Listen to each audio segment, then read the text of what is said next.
Mickey and Matt, yeah, they're cranking it up, jumping down theories like a hyperactive pup.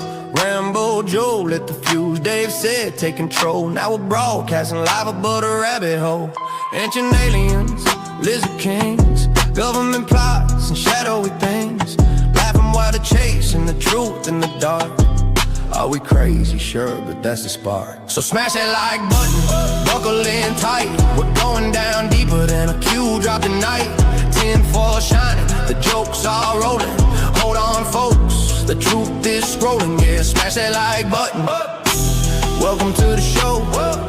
We're live above the rabbit hole. Mickey's on the mic, dropping jokes like bombs. Matt's taking notes while he's reading the songs. Bigfoot, chemtrails, a man in black. Whatever you believe, it'll make you laugh back. Was it real? Was it staged? Was the moon landing fake? Ask the boys, they know the code, or at least they'll improvise an episode. Smash that like button, let the madness roll. Welcome to the wild side, above the rabbit hole.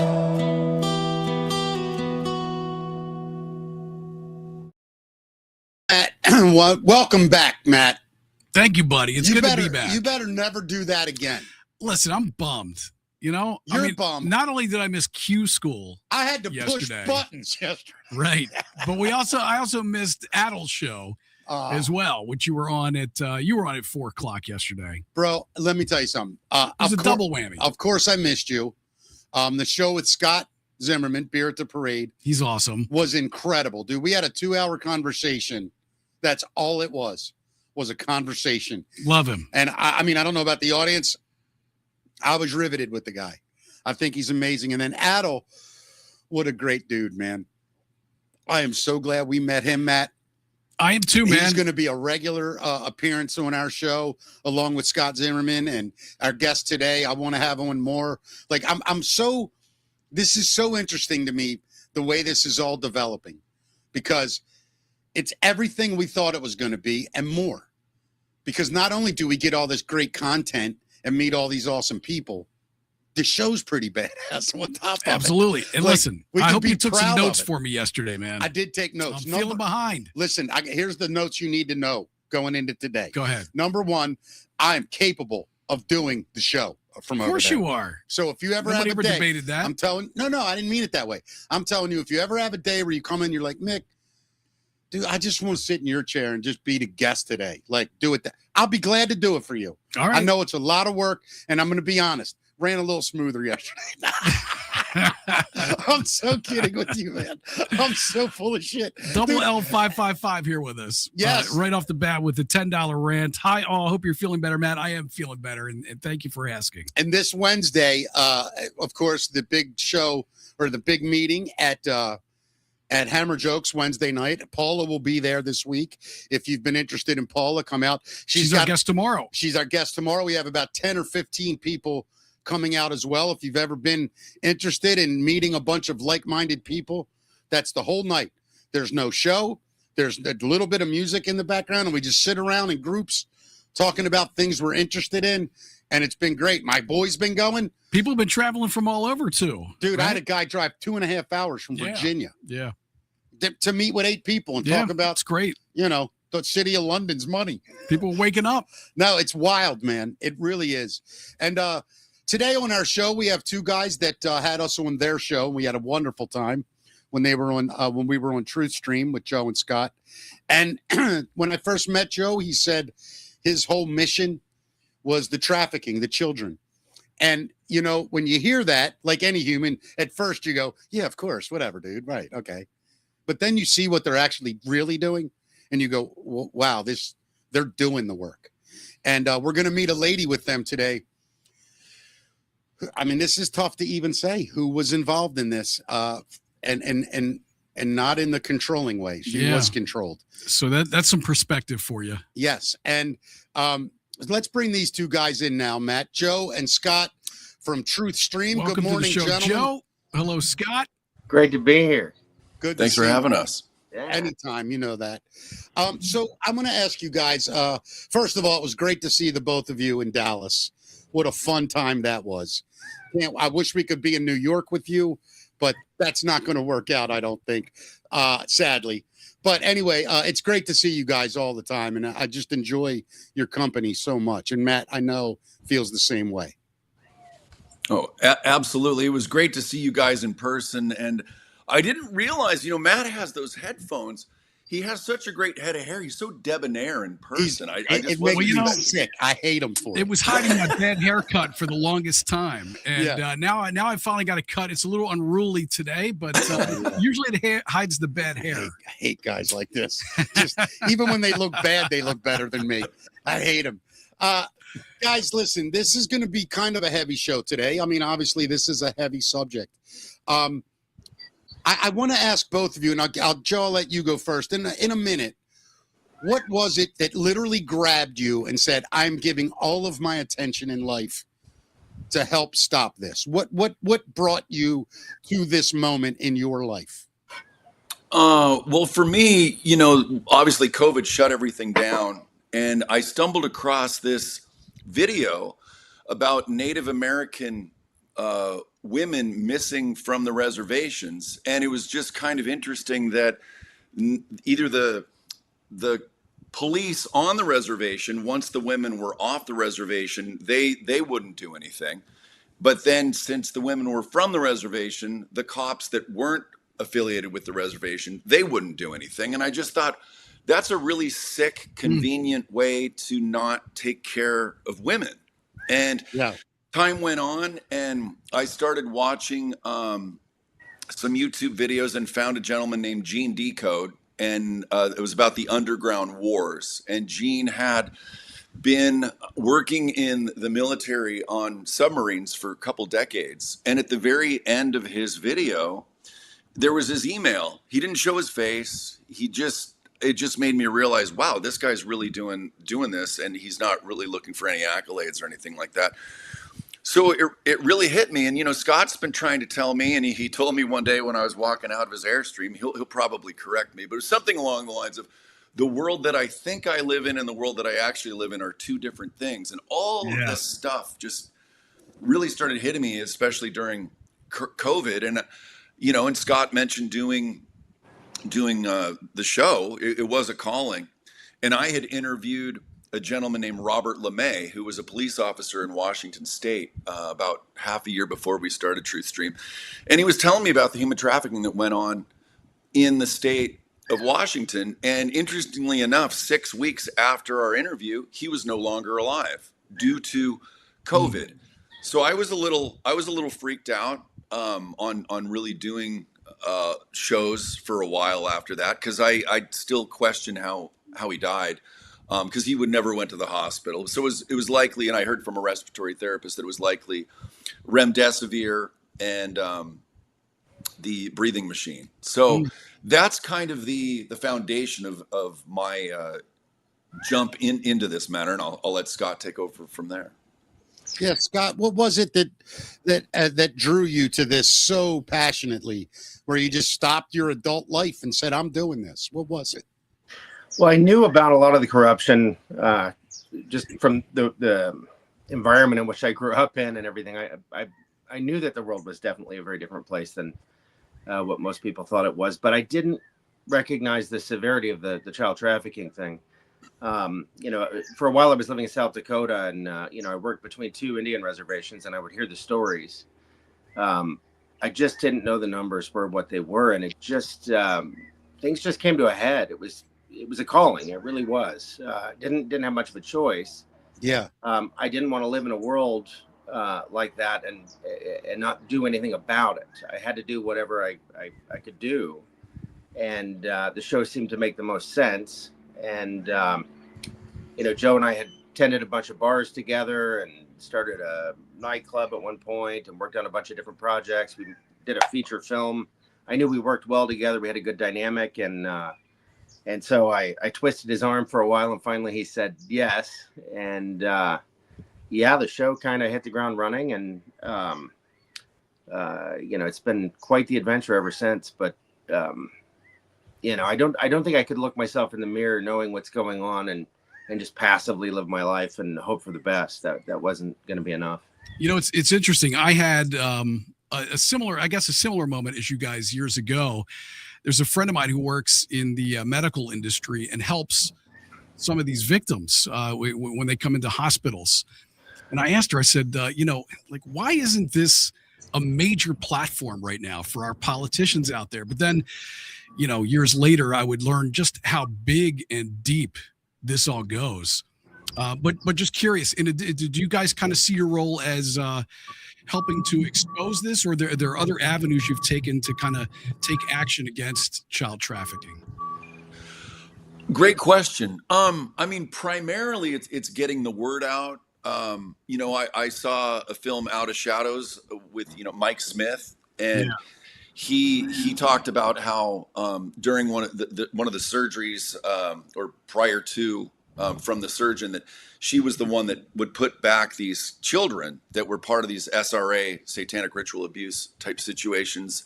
So that it was really, he became, and we had him on. We had a 3-hour show with Mike, and he between his willingness to share that story and his turning to Creator, God, Source, that was a catalyst for me. And then it's been also editing certain events of speakers that are at the Glad Tidings Church down in Yuba City. So it's not necessarily working with the victims from my perspective. It's showcasing it and helping get their stories out there, and allowing the ones that are the boots on the grounds to do what it is that they do, because that's not necessarily my field. Our field is to give a voice to the voiceless primarily. Scott, I'll turn that over to you. Yeah, I worked with a group of folks that they have been making a big difference. There's some door kickers and a lot of intelligence and everything that goes into it, but it's the problem is so enormous, and a lot of these guys that are out there, kicking in the doors and doing this kind of work, some of them are homeless. I mean, they've lost everything. They've lost their houses, their families in this fight. It's rough. I mean, their story is rough as well. But primarily, I think the biggest problem associated with this is ignorance.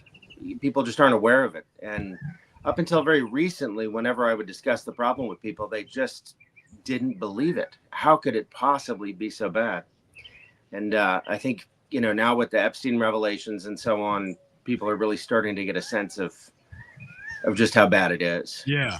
Can you guys paint a picture of just what you think this all looks like? Like, how big is this? And what do you think it looks like on a national and a worldwide scale, for people that don't know, that don't really understand just how deep and big this is? Well, it's, we've watched interviews with Jim Caviezel and Tim Ballard, and that it's 3 times as profitable as the NFL. We've watched documentaries that Lewis Herms, who's running for governor, and that's, if anyone out there in California especially doesn't know about Lewis Herms, part of our mission now is getting his message out. Bro, who was the lady I met in Dallas that's working on his campaign? It might have been Kim. Blonde-haired lady. Yeah, I think it was Kim. Can you get me in touch with her? Yeah. I want to actually, Matt, I want to interview, if he'll do it, that California governor. And I'm going to tell you why, the guy running for governor. Yeah. Because there are politicians out there that are championing this, but the mainstream's just ignoring it like they always do. Well, and then there are these unfortunate accidents, as you had mentioned as well, Joe. It's we played a video on our show not too long ago, Mick, about a guy who kind of championed child trafficking, and he was intimidated by a bunch of thugs. He got beat up. Yeah, bring up Rambo's comment at the very bottom there. Yeah, bring that up. This is so true. It says it's sick to consider, but drugs can only be used once. Humans can be sold over and over and over. Joe, thank you for that, Rambo, but it's so true.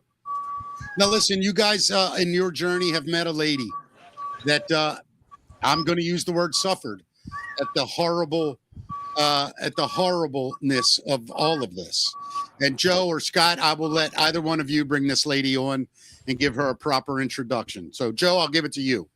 Absolutely. Well, this Scott and I, we've got to speak and go to many events, and one of those was in Anaheim, and I'm trying to put all this together, but I believe, and she'll correct me if I'm wrong, we met Laura Worley down there, and we've gotten to know her over the years, and she's written many books. I'll let her actually do more of a formal introduction, but she's just a warrior for this, and puts herself on the line, and she's been through a lot, and she's just a radiant, beautiful being that helps bring light to this very, very dark subject. So let's bring her in then. Yeah. Laura, welcome to Above the Rabbit Hole. Thanks for having me. Nice to see you, Joe and Scott. See you, Laura. Thank you for doing the show. We appreciate it. Thank you, Yeah, Laura. of course. Laura, I want to start by asking you, in your words, what you're comfortable saying, please describe to us, and I will not interrupt you. Take as long as you need, but start at the beginning and bring us through current day of things you've been through, saw, and experienced. Well, that would take a very long time. So should I just say the most understand, but- important points? Yeah, just try to paraphrase what you've been through in your life. Well, one thing I'm doing right now, because I seem to say heavy things and then people get all upset. So I'm going to start with a couple suggestions. Number one, do not take on my story, because it'll just bring you down. It's not your story. It's mine. And I made my mind whole, and I've worked like hell to do it over many years. We're getting close to 30. So in that process, I have been shown a lot of ways to get free, because in the 1990s is when I started to remember the satanic cult abuse. And if you know anything about the 1990s, yes, is something you could never talk about. Nobody believed it. You're crazy. This doesn't happen. So literally every therapist I tried to go to would say to me, I don't know how to help you. They weren't actually mean. They just didn't know how to help me. I know that some of them thought I was crazy, but they didn't say it to my face. And luckily, none of them put me in a mental hospital, which is what they were doing at the time, and drugging them up. So that never happened, but that's kind of what I faced. And then at some point, after my husband and I had spent enormous amount of money trying to get help, it basically bankrupted us. We lost all of our businesses and everything. And I just said, God, there has to be something that actually heals me, that I don't have to pay a fortune for, and that I can get well, because I had a million memories, but I had too much pain that I didn't know what to do, as most survivors do. If they do get their memories, it's very hard to deal with, because you're dealing with, satanic ritual abuse, which I think most people are aware of, right? And you would say, I don't need to explain that. Yeah, 1,000%. Laura, Okay. when you first realize what's happening to you, when you first realized, oh my God, these people worship the devil, they're doing whatever they want with me. I hate to ask this question to you, Laura. I'm ashamed to ask it. How small, how weak did you feel in those moments, knowing you just were at their mercy, so to speak? Well, what they do is very convenient for them. For me and most survivors that I worked with, which was over 100 of them, we all had our programming starting in the womb. So what they do is they split your mind early so that they can create, the best way to describe it is compartments.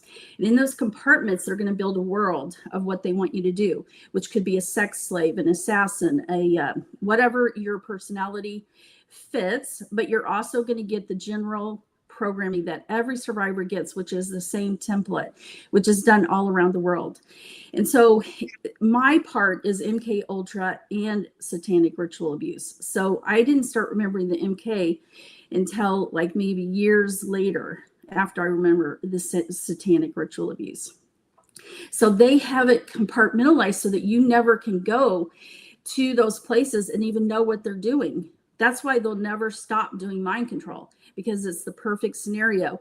They can get you to be a sex slave, like people, for what they would do in my situation, because most of my whole life was with politicians, is there were politicians or whoever would call in and say, I want a 7-year-old, blonde, blue eyes, and I want them to do this sexual thing. So they make it happen. And this is done all the time. So that's why the government's never getting rid of MK Ultra. I don't care what anybody says, it's going strong as heck, and they'll never stop it because it's their perfect scenario. So you take the 7-year-old, the 10-year-old, the 15-year-old, the 20-year-old, the 40-year-old, whatever it is. And guess what? They'll rape you, torture you, and you know what? You're going to go home that night and you're not going to remember a damn thing. You're not going to remember they did one single thing to you. You know, so Laura, tell me they're going to get rid of it. Laura, for you and actually for Joe and Scott, it's got to be frustrating, number one, that people either probably look at this like they don't believe you, like there's no way this is happening, or they just probably, a lot of people I know just shut down. They just put it out there. It's too much. They can't handle it. It's got to be devastating for you too, Laura. But you know, to paint more of a picture of this, like, you know, how are they finding these children? I mean, these children who are kidnapped, are they children who are they breeding children? Is that what is also happening? There's 4 things maybe. Okay, so first of all, they get the kids from the satanic ritual abuse families. They're perfect for what they want. MK Ultra is because those kids are already being trained to keep their mouth shut, and they've already split their parents minds. Victims as well. Yes. Once it starts in the family, it doesn't stop unless somebody tries to stop it.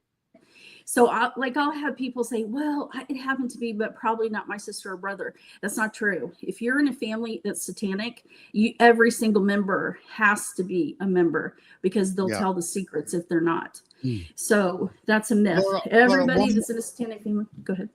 I'm sorry. I just wanted to ask you a question about this particular part. This is a gross question, but I need to know everything. Are these girls compensated in any way? No. Are you kidding? How do they survive? How do they survive? Well, when you say they, who are you talking about? The victims, the girls that are like in this trafficking thing. How do they eat? How do they live? Where are they in the world? How does this work? Okay. I can only tell you my part, which is, again, MK Ultra. So what they do is, I had 2 lives. One during the day with my family. I went to school. We had family activities. At night, I spent a great deal of my life at the bottom of military bases where they did all the mind control programming at the highest levels. And I worked with, they trained me, I believe, I don't think I had it naturally, to have a photographic memory, which led me into the job that I was going to do, which would be giving messages between governments, including up to the presidents and, different foreign dignitaries. So what they do, and I know this is going to be a little weird, but I think it's important to understand that they're working with demons too. So survivors in the womb, and they start the programming there. Okay. And the demon starts to tell the people doing the programming, okay, this person has this skill, because they remember us. So they tell them who we are. And then from that moment on, Satan uses our skills that God gave us for good. He'll try to manipulate it for his side. He steals everything from God, period. So anything you want to know about Satan, just look at God's stuff, turn it opposite. And there you have what they did to us. So there's I won't get into it in this one, but there's a very deep spiritual programming as well at the survivors that nobody really talks about. And anyway, I won't get into that right now. But so I'm growing up, and at night I have all this programming done, and then they'll take us to like elite parties. Okay, so it'll be private parties where people who are very rich, who are part of the satanic cabal, and they don't want anybody to know. At this time, Laura? Yeah, how old are you when this started? All ages. Well, in the womb. So if you want to say born, but it was in the womb. So at every age, they have a certain program that it's just like school, right? You go to school, 1st grade, 2nd grade, 3rd grade. So this is the way it's done in their school. So each year they will teach what the child can learn, which includes at 2 or 3 years old in the Monarch programming, you're going to learn sexual, you're going to learn soldier, you're going to learn all this shit at 2 or 3 years old. So by the time you are 17 to 19, you have basically, I always call it, finish high school and college in their training. So we're trained in everything. Like we could beat a regular soldier in what we've been trained in, because a lot of it isn't normal. So because we've been trained our whole entire life, but that part of our programming is to lay dormant. And so it was to lay dormant until the New World Order was activated, which was basically, a fake. When Hillary was supposed to be president, that was really the start of what it was supposed to be. And so a lot of people began getting activated with their New World Order programming. And so all of us have it. I know people that don't know, it was the mind control program that the CIA used on its own citizens, and obviously on children. Yeah. Again, we're talking to Laura, who was a guest with Scott and Joe on Truth Stream. She was trafficked from a baby, basically, programmed.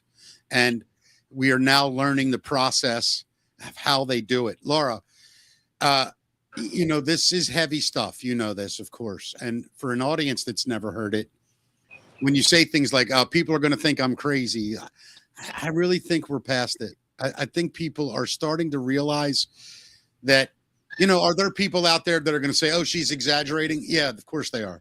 But I guarantee you, if 5% of what you're saying is true, it's disgusting. If 5%, I happen to believe every word you're saying. I'm speaking to the people watching this.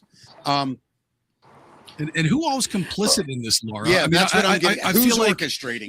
If the CIA is using MK Ultra on children, I mean, how paint the picture of who all is involved in this? I would say most government, because that's where I wasn't really with celebrities. All of mine was politicians. So I met so many and have seen so many at rituals, which you can say I would say most of our government is, and if they're not, they got blackmailed into it. So let me ask you: Are there any? My biggest experience would be with the Clintons, but. Whoa. So let's get into that then. So you've had experience seeing the Clintons at these events. Now you're saying they're straight up devil worship events. You saw Absolutely. the Clintons. The reason why I don't know why I want to laugh is, I guess at some point you got to laugh at this crap. But I have been dealing with this for a long time, so you have to understand that. For you, it's new. For me, it's not new. So Understood. Basically, a very long story short, is my life was 24/7 somebody doing something to me. And in school, I'm going to Satan school, basically. I'm going to my home where they're just doing crap. And so it's a constant something. So most of the time I'm living in these different altars. And these different altars take the pain of what they're doing to us.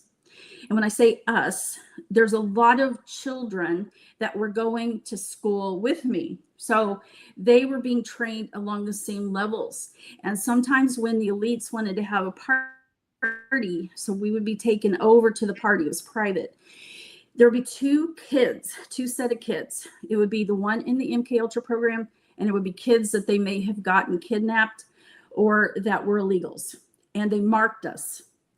And they marked us because the elites were not allowed to kill the MK Ultra program children because they had already spent too much money programming us, but they could kill the other children because a lot of these elites have to kill in order to even have sex.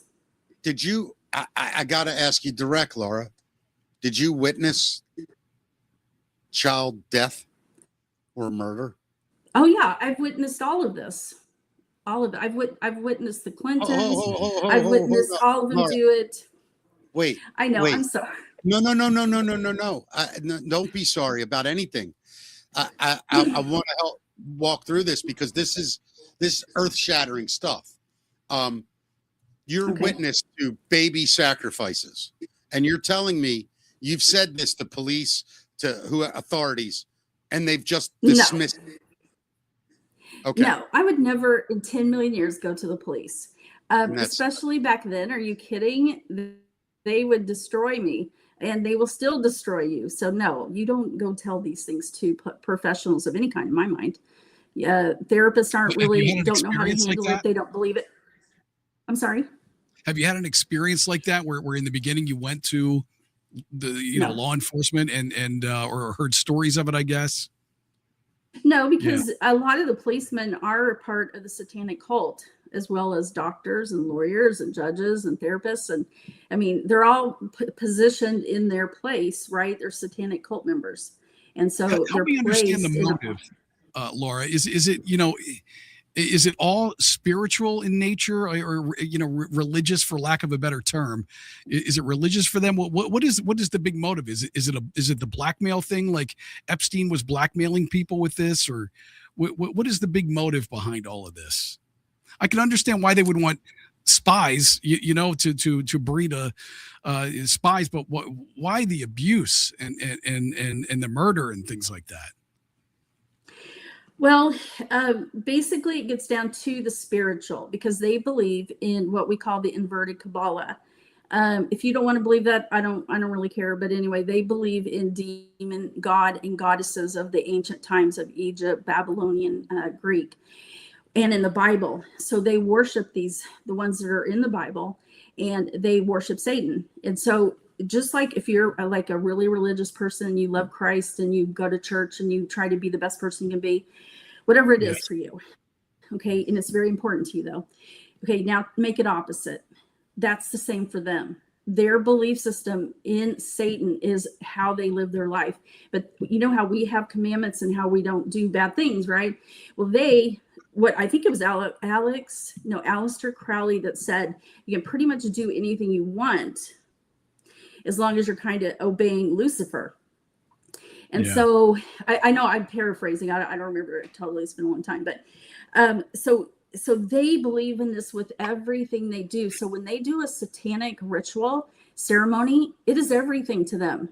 The way that you do it, how you sacrifice, who you sacrifice, and who they want to sacrifice is a baby and a child, because they just came from God.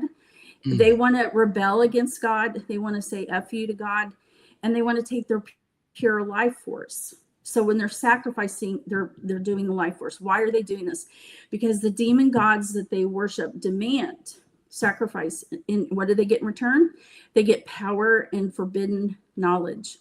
The forbidden knowledge is what they want. So the forbidden knowledge is teaching most of our government, military, whatever you want to say, about this new technology that we keep getting, all this technology and how to do these things. The demons are teaching them. So this is their religion. That's the bottom core. But what they want you to focus on is, well, they love their sex. Of course, they have to have sex all the time. And they do love the murder, and they love the drinking of the blood, and they love all those things because that's part of their requirement to be in this religion. Laura, one of the things that I hear you explaining, I don't even know if you realize you're doing it, is how ritualistic all this really is. Just like if someone's a devout Christian and they go to church, there is an absolute method. There is a program.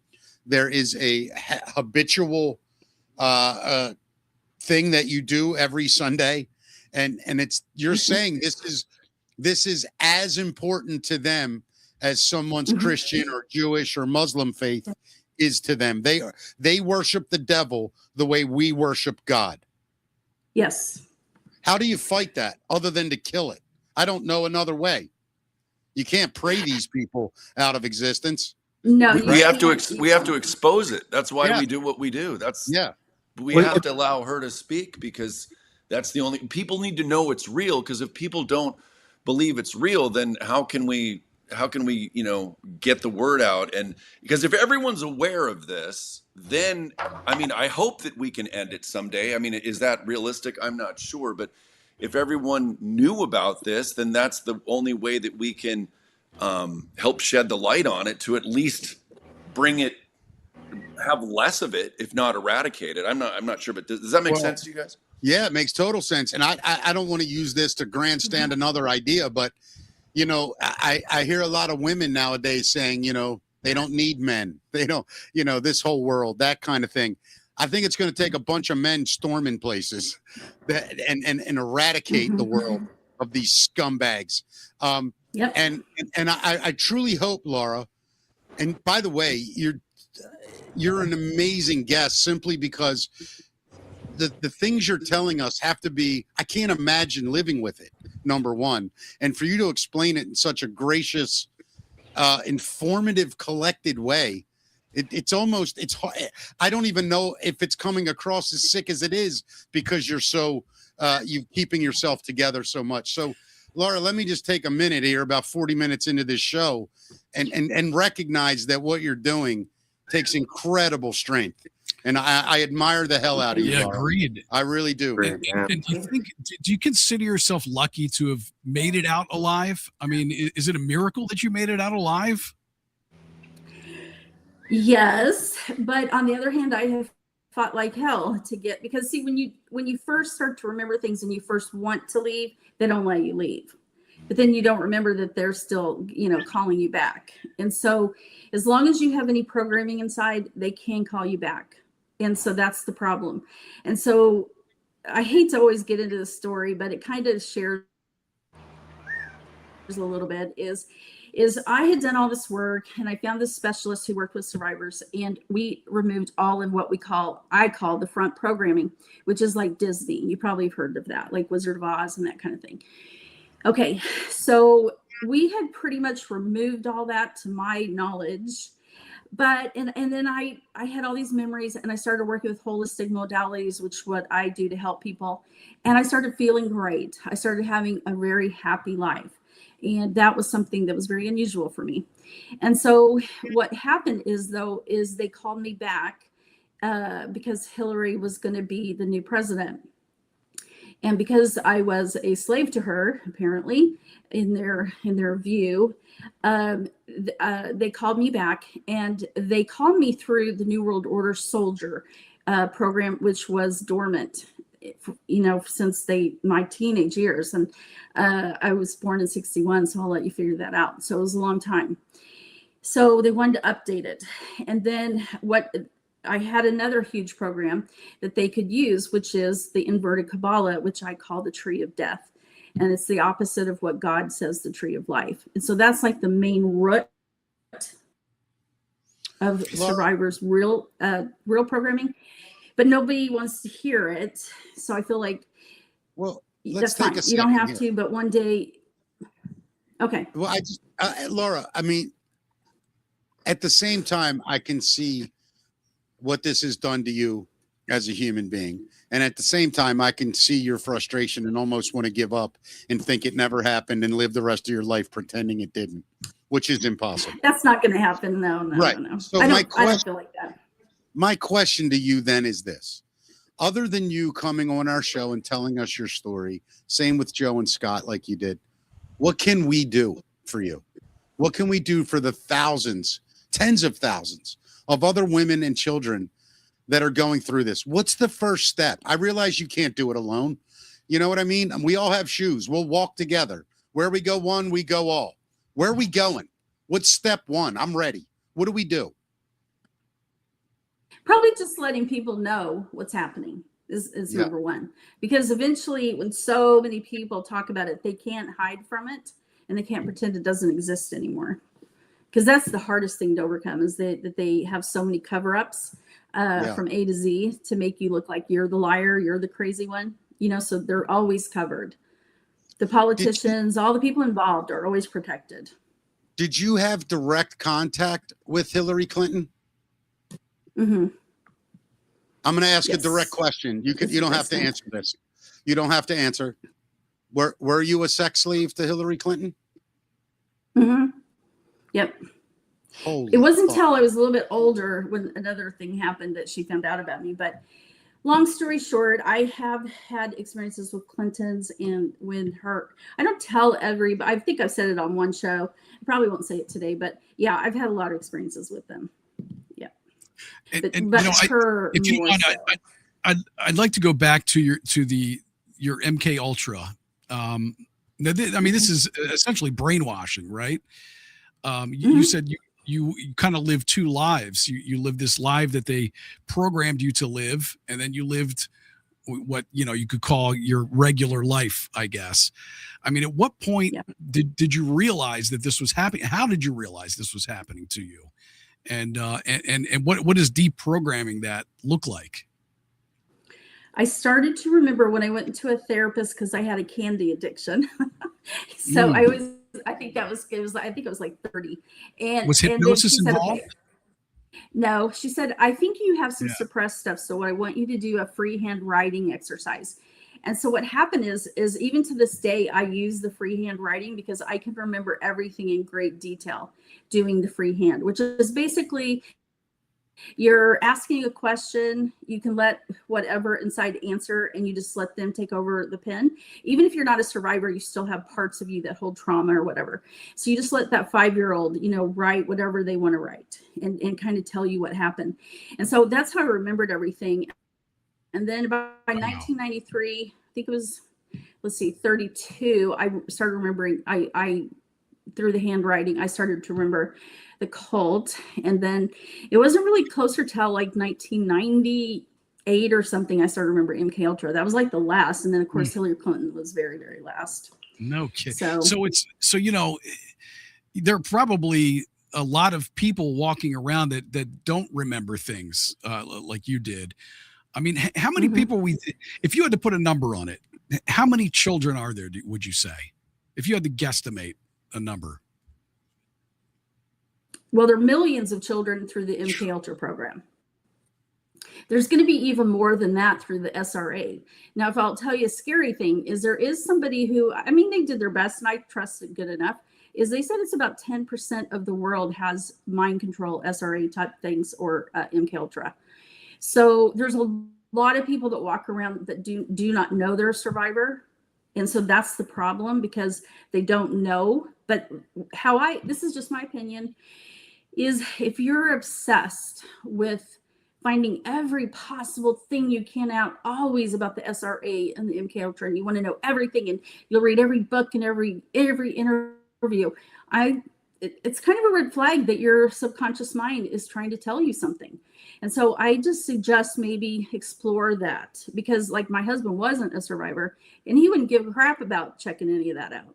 So, why are you being pulled? Like I have a friend who she doesn't know she is, and I know that she is, but she'll read every single book, every single interview. She'll check every single thing out. That isn't somebody that's not a survivor, because her subconscious, I believe, is trying to heal her and trying to help her. And are these kids like living with their families, or where are they? Are they trapped somewhere? Does it look like just a normal family from the outside? The MK Ultra? Yeah, just any of the kids involved in this trafficking and in the program as well. Okay, this is where I guess I have to explore or say I don't know, because when you say child trafficking, you're talking about like kids that are being illegal, kidnapped, and all that. I wasn't in that group. So where my group is the MK Ultra, the satanic ritual abuse, and so that's kind of where I know that a lot of them are allowed to like have a lot of sexual every single day, and then they get rid of them because they're in their mind, they believe. God, so this is just a subset of all that as well, which is just, it's mind blowing. It's awful. Yeah. But see, they want the MK Ultra program. They've spent a lot of money programming us. And so they programmed us to do everything you can possibly think. We're like the dirty hands for the CIA. They want to trap somebody. They want to do something to somebody. They want you to send a message. They want you to go have sex with one of their buddies. All of it's covered and protected. And they make a lot of money off of me. Like I think, probably millions they've made off of me. Now, Laura, one of the things I'm finding, overwhelming to have this conversation. I think it's probably close to 800,000 kids a year go missing. That's almost 1 million children per year. Yeah. Every year, 1 million kids go missing. Mm-hmm. So for the sake of a disgusting point I'm going to make, let's say half of them are murdered. And that's a horrible thing to say.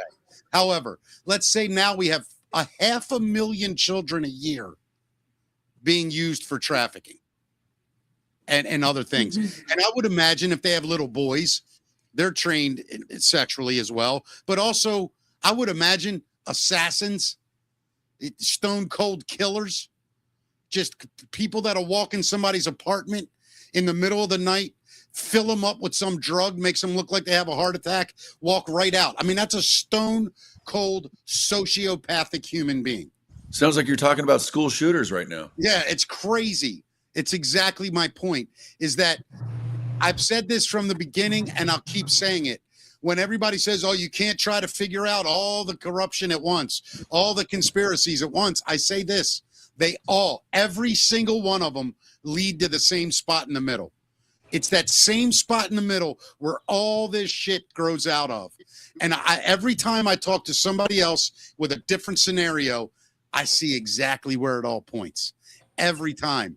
And I'm hoping that other people are picking up on this, that it is the same starting point for every piece of horrific, satanic act that is taking place in the world. It's the fight between good and evil. I mean, that's we're literally what it's come down to. I feel like we're starting to figure out where the cave is that these scumbag pieces of shit live in. And it's time maybe we send some nukes right inside that cave. And Laura, hearing your story, it's infuriating. It is tragic in a sense. It's worse than death because these people are still alive and suffering. It is so overwhelming. And Matt, I don't know about you. It's like you can only hear so much of this. I think a man and a woman, an adult, can only hear so much of this before you say, I got to kill somebody. Somebody's got to die. Like I told you not to take on my story. I don't want to encourage that. No, but you understand. Yes, I'm telling you right now, if this woman if Hillary Clinton sexually assaulted this woman, right?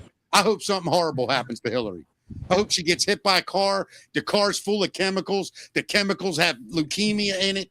I just hope the worst shit that could happen to that woman happens. Same with her douchebag husband. Well, you can't even relate to it. I mean, you think in your head about the stuff that they say is happening with children, and you're like, who is enjoying anything about that? How can you enjoy anything about that? But it's some kind of sick spiritual thing. You're well, first of all, they're full of demons. You have to realize that too. They have a lot of demons. And so when you get to that level of demons, you can do that kind of thing. I don't know that a regular human can without the demon stuff. Well, it's how we got here. You know, I mean, that's the hardest part of explaining this to people is you have to know the history, and it's really quite ancient. A lot of what props these folks up is the idea that their religion is the original religion. It's Saturn worship, you know, and it isn't so much Satan and Lucifer, it's Moloch and Baal. You know, this is all very real, and the structure of the world is quite different than people think it is. You know, the power brokers are behind the curtain. You don't get to see those folks, and the folks you think have the power, they're peons by comparison when it comes to wielding that power. But yeah, you've heard the adage, you know, that the greatest trick the devil ever pulled off was to make people think he didn't exist. Yes. This stuff is real, you know, and the power associated with it is really, it works. That's the sick part. That's the sad part. And Aleister Crowley, who Laura had mentioned, is a key figure in this. Certainly, you know, somewhere in the middle. I mean, this started well before his work, but he was incredibly influential. I encourage people to learn, you know, more about him. But this, you know, blood sacrifice and sex magic gets results for these people. Now they're going to pay the iron price in the end, but well, there's a very famous story about Da Vinci, and I forget which pope it was, but Da Vinci got an audience with one of the popes, and the pope said, you understand what people love so much, the art, the pop culture of the modern time. Why do you think you understand that so much? And Da Vinci very famously said to him, Pope, you have to understand, it's not that I know what they love. I just understand who they hate. Therefore, it's much easier to entertain people if you know what they hate. And so when I'm hearing these stories, I'm going back to that. And I'm thinking, if you really take a look at the lives of the people she's talking about, there's nothing but hate in their lives. They hated everyone that ever challenged them. They hated anyone that ever tried to take away the smallest bit of power or influence they ever yielded. And you start to see it. Good people can take a back seat for the right cause. Bad people will never take a back seat. They will cram into that front for all the attention, for all the admiration, and all the idol worship, and leave whatever cadaver is behind them there. They don't care at all.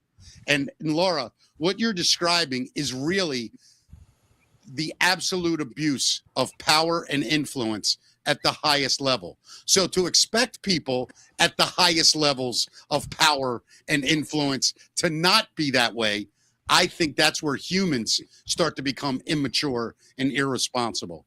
That we think because you're worth billions, you won't be a piece of crap. That's insane to me. I mean, money, I've learned, corrupts people. It never makes anyone better. I've never heard a guy say, oh, I just won $1 billion in the lotto. I'm going to church. No, they're going to Vegas. They're going to Thailand. They're going somewhere to be something big and something extravagant. So this makes perfect sense. When you're saying this to me, I find zero problem believing it. What I find the problem in is people not believing you. That's where my problem. Like, why don't you think these people would be like this, Matt? I think the tough part is that most people, like I said, people either look at this and go. Most people, there's one of two ways that you see when the normies look at this, and they either go, "There's no way this is happening. That sounds ridiculous. It sounds like the plot of some movie that I would watch," or they just, I can't handle this, and they shut down. And that's because we are watching there. We are watching a movie, buddy. And the problem is, this is something that's kind of infiltrated every aspect, all the most powerful places in everything in our world, in all of society. In all of society.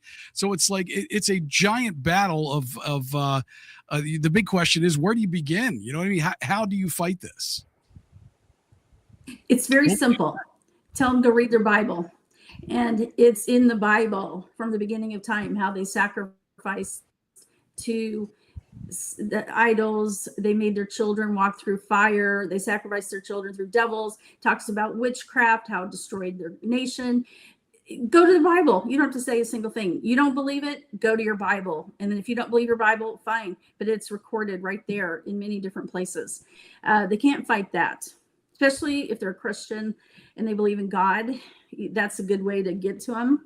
That's what I say to them. You don't have to believe me. It's the same dang thing as what they were doing, even in Genesis. So yeah. And Laura, we've always done this. How do you see justice coming, though? How do you see it playing out? I see justice coming in the next life. I don't know so much here, honestly. I don't even hold my breath for it, really, because I don't know that it'll happen. Do you think there'll be an end to this cabal that is running all of this and benefiting from all this? I would like to say yes, but I doubt it. Well, one of the things I think we can make a dent and we can stop it for a while, but they're just going to go back to it later. Like, even if we stopped it for 20 years, they're going to go back to it because they know it, because Satan will always teach them what he taught these people to begin with. He will continue to teach them just like he did from the beginning of time. He's the teacher. Well, and plus his, can I say one little thing? And I know you want to say something real quick. I'm sorry. Yeah, of course. Is, I've really been learning a lot about this, and it fits so well to understanding so much, is the sons of God, okay, were actually angels. They were angels of God. They were not thrown in. They were not thrown out of heaven with the other angels and Satan. Okay, these were on God's team. So sons of God, they call them the sons of God. If you want to read it, there's 4 chapters in Enoch. It explains so much, which is not in the Bible, which they took out, I believe. But anyway, sons of God saw the sons of man, the daughters of man, that they were beautiful. So they came down from heaven and had sex with them, created the giants / the Nephilim. They also brought a whole bunch of forbidden knowledge. And this is where it all really begins, because the forbidden knowledge is what the cult is wanting. And so I believe that these same angels that are called the sons of God, or they call them the watchers, are still on the earth giving forbidden knowledge. And druids are a very big placeholder for this knowledge. They don't write down any information. They pass it from one generation to the next, but their job is to pass forbidden knowledge to the kings or the presidents, and it's through a download of sex. So I believe they're very active, these angels of demons. They're not angels, they're demons. So Nephilim doesn't have a spirit, and neither do, the giants. I'm not sure if they had a spirit, but Nephilim don't. And Nephilim still are around, just to let you know. A lot of survivors have experiences with Nephilim because of in the MK Ultra program, they do so much with demons. And they cause, I won't get into that, but it is in my book. I can get into this. Yeah. If I may, Laura, let me tell you something. Matt knows this, and Matt is too. We are both huge fans of history. I have an incredible reverence for religious history. And in my short awakening, I have figured something out, and I'll probably get trashed by the community for this because I am certain of it. Certain. I'm using that word. Since the beginning of time, no matter where the evil power has structured itself on earth, it's the exact same thing. I believe that going back to Babylon, going back as far as we can remember as cultures, there was always good and evil, and the evil amassed fortunes every time it reared its head. And all they did was take those fortunes, move to other places of the world, set up shop, assimilated whatever culture they were in, and rang hell on that. And then they did it in Egypt. Then you could say Greece. Then you could say Rome. Then you could say Europe with the Rothschilds. You could bring the Middle Ages into this with the Catholic Church. It's all the same exact playbook since the beginning of time. Yep. It divides man over race, gender, religion, and over race, religion, and financial status. And it divides women. It divides women almost like cattle. You're for reproducing, you're for cooking, you're for cleaning, you're for raising children. And then they control us from that point forward. That's how we're born into earth. This is so biblical. And when you start talking about going back to the heaven wars before humans, people forget that, Michael fought like hell to save heaven and protect the kingdom of heaven.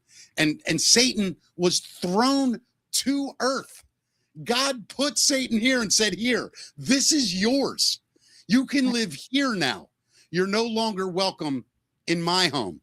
So when Jesus came, the way I see this, Jesus came to tell us all, yes, this is Satan's land. But if you don't play by his rules, he's powerless. Right. He is powerless over you if you follow me. And this is the easiest thing in the world to see when you just take a step back and you stop pointing fingers and just look at the history. Well, let me ask you, because I hear you guys talking about this being a spiritual thing for them. Mm-hmm. You're talking about the bad guys? Yeah. I mean, and you guys obviously talking about the Bible and things. Sure. Do you think it's going to be an extra challenge? I mean, there are people who in this world are atheists, and they subscribe to other religions and philosophies and things. Is it a challenge to help them understand all this? I mean, where do you see how do you see bringing these people into an understanding of what all this is when they have a different belief system? Well, for me, I was just going to say, for me, realizing that stuff was going on, like I've always believed that there's a creator, but for me to really go, oh my gosh, is to realize how real Satan is and how dark this stuff is, because there has to be light. That's my Cliff Note elevator pitch. Please, Laura, go ahead. No, that's absolutely right.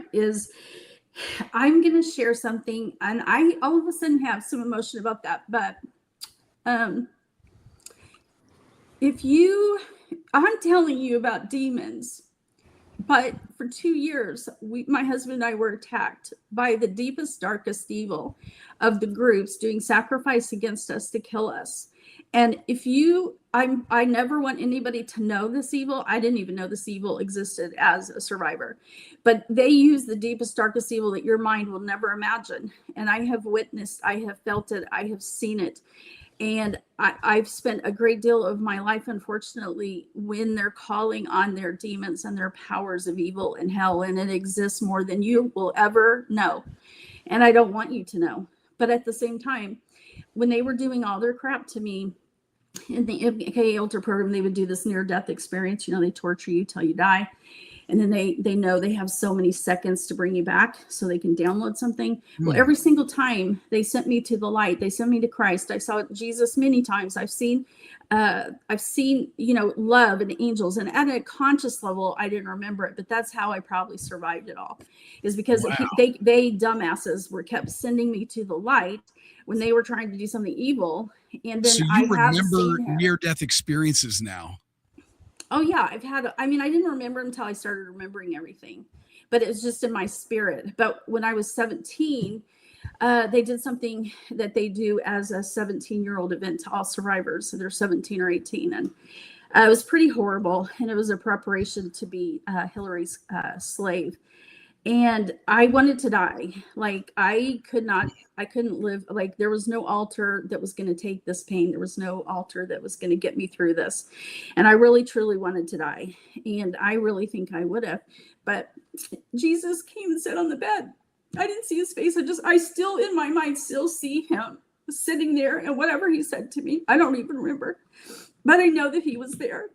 And he has strengthened me to take one more step when sometimes I could not.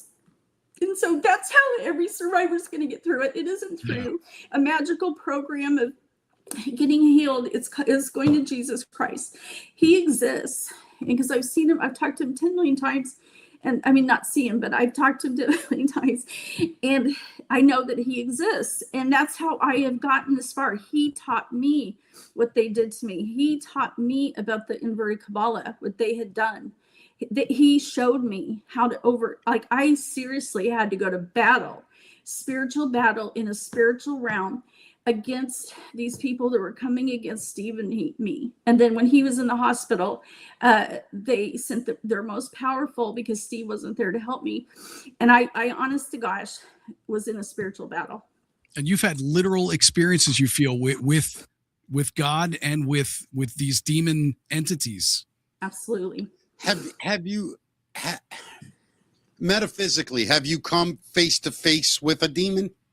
Did you knew you were facing a demon in the moment? Are you talking about people, or do you feel like it was some type of supernatural? Well, first of all, anybody that curses, which is, witchcraft is taught to every survivor. That's taught as a Get that swear jar out, buddy. I'm in big trouble. I'm a big swearer, Laura. I am. The military use witchcraft. They use black magic to do the programming. So they attach the demons. But what were you going to ask? I guess I don't. We were asking about the demons specifically. I mean, what was it? A real demon, or was it a human that was possessed by a demon? No. Okay. So if a witch is going to curse you, which everybody gets cursed, by the way, just to let you know, but it's easy to get rid of. You just, say in the name of Jesus Christ, the command you to depart, and the demon has to leave as long as he doesn't have legal right to you.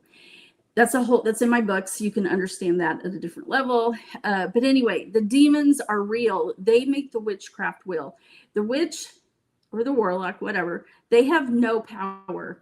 They can curse, they can do all this crap, but what gives them power is the demons. So there is no curse without a demon. Do you understand? Yes, they can't of course. curse you without a demon. So they're invoking the demon with their curse.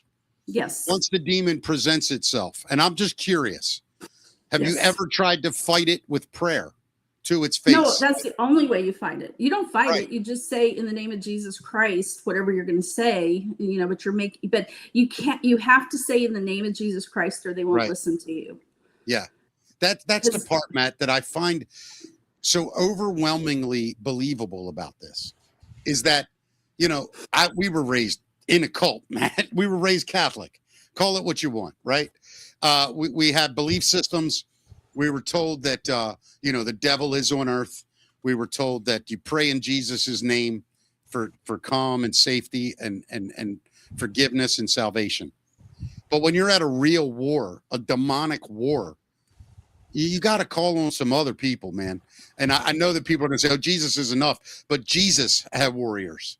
Jesus had Michael. And the only thing with that, you got to be careful because there is a Michael demon.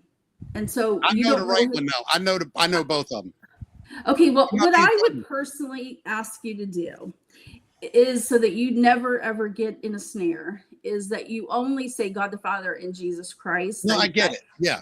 Yeah, like I just say in the name of Jesus Christ, I command, and then sometimes I even say in the true Lord Jesus Christ, because they'll try and take that away too. They'll try and make it opposite, but that they have no reason to listen to you if you tell them to leave. You have no authority over them. Right. The only person that has an authority over the demons is Jesus Christ, period, whether people like it or not. I've worked with a lot of people who didn't really believe in God. They learn to believe in God after you start going through all this stuff because you're dealing with demons and there's nobody to help you if you don't. You know, you can't get free of demons unless Jesus helps you. You know, the irony of this whole thing to me, and maybe I'm wrong, is that the demons use humans for all this. Oh, yes. As the victims and the perpetrators. So we are fighting a human battle, although we are being led by the devil and God. So at the end of the day, it is a little refreshing, as a horrible word probably to use right now, but a good feeling to know that more of us that get together, more of us that pray together, more of us that challenge this stuff and expose it. You know, you shine a light on the devil. He doesn't like being seen. That's right. That's, you know, he appeared as a snake for a reason so that no one could see him coming. And I think now we're just finally at a point where maybe all of us together can cut the head off that snake for a while. And you're right. It's going to grow back, but maybe we do get 1,000 years of peace on earth. That'd be nice. Well, we're supposed to. I'll take I one. don't think that time is yet, though. I'll take 1 year of peace on earth. I'll take 1 year of peace, too. Laura, give me some examples in your life that are good, though. Tell me some things that do make you happy day to day, that allow you to continue to fight this struggle. Just tell us some things that make Laura okay every day. I think God and Jesus, I have a good relationship with him. And, you know, there's something that I don't hear a lot of people say. And Joe, you had this woman on and she said something and I thought, oh my gosh, nobody says that. And I love that is Jesus laughs. He is funny. He's got a good personality and nobody says that. And he is so funny. Like you have to really know him to understand that he is a pretty cool guy. So he helps me every day. My ocean that I look at 24/7 is also a very big help. And actually, I just love talking and interviewing and speaking and traveling and writing my last book, which is number 4, because my 3 books are more information to help people and therapists and survivors. But God, and where do people find your book? Is it on Amazon? People find your book? Yeah, there are 3, part 1, 2, and 3. The part 1, everybody can read, and it probably start there. But 2 and 3 get real heavy, and it's more for therapists and survivors to help get free. And then number 3 is even worse because it is working with people they call the Mothers of Darkness, who are the Illuminati highest trained, and they have a male form as well. And I worked with 20 of them. So that book is mostly on Druid information and Mothers of Darkness and how to help them. And then the fourth book that I'm finishing, I have written it, is just my story, because I've only put pieces of story out in the books. But this is full-fledged, all detailed story. And it is probably the hardest one of all four that I've written, really. Because even though I've remembered it all, when you get into the details of it all, it's a different story. But Laura, we've posted your link to your website in our chat room. Anyone, please, if you can help, or you can take a moment and go over and buy those books. Help Laura and get the message out. Laura, just a little bit of, not to change gears, but it's an interesting part of this for me. Do you think, let's just say today's show goes viral for whatever reason, the clip where you say, yeah, I had sex with Hillary Clinton, that goes viral. Are you prepared for that? Well, I'll tell you yes, and then probably no, because nobody could. But I will tell you this. In 21 is when I started going public. But I feel like God just kind of put a covering over me, and he let me do a little bit, because my main focus was to get these books out, which I did not know I would write all of them in 4 years. But he's basically said, it's time. It's my time now to say what I know, because I haven't shared everything I know in the last 4 years. And so I feel like I have to, because I think there's a lot of politicians that are still alive that have done horrible things that I think. Laura, let me ask you, are you in contact with, other children that you grew up with in this? Are you still aware of some of the adults, other than politicians, but just other adults in your life who were no, they keep you very separated. You don't have friendships. They don't let you have friends. I don't know anybody from any of that. Like, not a single person. Wow. I do know 2 people, but that was just because of a experiment they did on us. They're both celebrities, but I don't think it's fair to share about them, because I don't. How are survivors finding you, and how are you finding other survivors? Basically, because of the work that I do, it spreads pretty fast, between survivors. So I was doing coaching for a long time until my husband died, and then I haven't since the last year.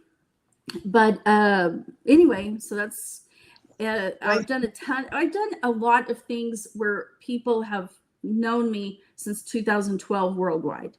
So I've always been doing something public. It just wasn't about survivors and SRA stuff. So anyway, Going back to when you were being used like this, did you have to travel, or was it in your hometown? How did that work? They would often use the nearest military base, but yeah, I've traveled all over the country, all over the world, really. I mean, when I was a kid, they took me to different people. I always say this, I was a kid, so I can't tell you who it was for sure, but they would have robes on and dark skin. And I gave a lot of messages to them. And at that earlier stage, I had to speak different languages. So German was a big one. And then Russian, French, and a little bit of Latin. And I think Spanish, but I'm not positive. And I cannot reach any of that. Like, it's totally cut off. Laura, how would you travel? Can you go into how the traveling would occur? Airplanes. If I was going to go somewhere in a different country, airplanes. But you have to understand something I just looked up. Okay, you could do it too. Is if you look up all of the military bases, almost all of them have close to 1 million acres. Some of them, you're not allowed to fly over them. They have their own runways. Their planes land. They go. There's soldier training. So if you're taking MK Ultra soldiers, they can just go out and act like they're in the military. Use the training bases. I mean, a military base is the perfect cover-up. You're not allowed to go in. You can't fly over. Yeah. And we've got almost 1 million damn acres. I looked up a whole bunch of them that I believe I was at. So, yeah. Laura, God, I could take this so many places. And I think the thing I want to stick with is I want to get back to the human side of you, because I mean, for most of your childhood, and it seems like some of your adult life, You were treated just as a commodity. At the age when you were young doing this stuff, in the moments, did you know you were being used? Did you know this was wrong? You No. really thought you were doing what you were supposed to do. Yeah, it's You like I were- didn't have any memory was of it raised. at all. Yeah. you didn't have any memory of it. No, that's what mind control is. You don't remember anything. Like I literally could have the most horrific things I blocked out. And I literally at 30 years old said, "Oh, I have the most wonderful family. Our family's so Right. cool." That's what mind control does. Because see, if I would have had the memory as a teenager or a kid of what they were doing to me, I would not be able to function in real life. So you say not only do they have the ability to train your mind not to remember what they do to you, but they can also train your mind that you don't even remember what physically happened to you. Right. So both case scenarios are just what you have no memory and no evidence. And somebody just asked, I think it's a great question. Did you find yourself with physical injuries that maybe you didn't even know where you got them? Well, I don't know when this started, but there were times I was hurt very badly, and President Ford was one of them. He hurt me very badly sexually. Wait a minute. President Ford? Yeah, because Gerald? I was a presidential model that gave messages to presidents Nixon, Ford. I did give a message to Clinton as a governor, but not as a president. Are those memories coming back to you of you giving these messages and what they were? I've had them for a very long time. So we're talking probably 20 years, 15 years, whatever it is. Timelines, you can't go for sure because it's just going to, 1 or 2 years. But so Ford hurt me. But anyway, there were other things that happened to me that did hurt me. But they have technology that heals it right away. So I feel like I was older when they started using the technology, like in my teens. So I don't know if they did that to me in the early stages. But if you want to have a mind blown, you asked me a question and I didn't finish it, is how are they getting these kids? Well, another way is they're breeding. So every girl, female in the SRE and MK Ultra, they're made to have children, and they're made to have as many children as they can get away with. So they shoot you up to make you have your period. Then they shoot you up to get double pregnant or triple. So they want you to have as many babies as they can. And they make it exact. They try to get it exactly with the date of the ritual according to the moon or whatever, so that you'll have the baby on the altar if they can. Wow. And so you think you have children that you're not aware of? No, I know that I have children. I just don't talk about it. I have a lot of children. The first children I remember.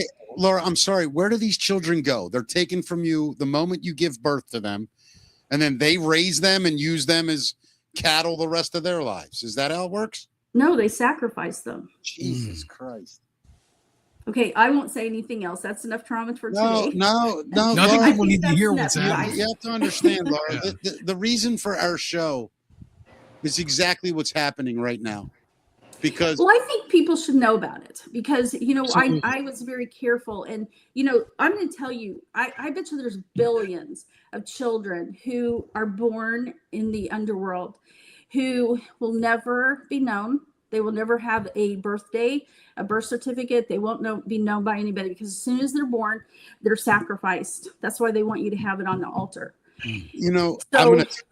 Laura, I'm going to tell you a story, and this is a true story of Hammerjacks, Matt.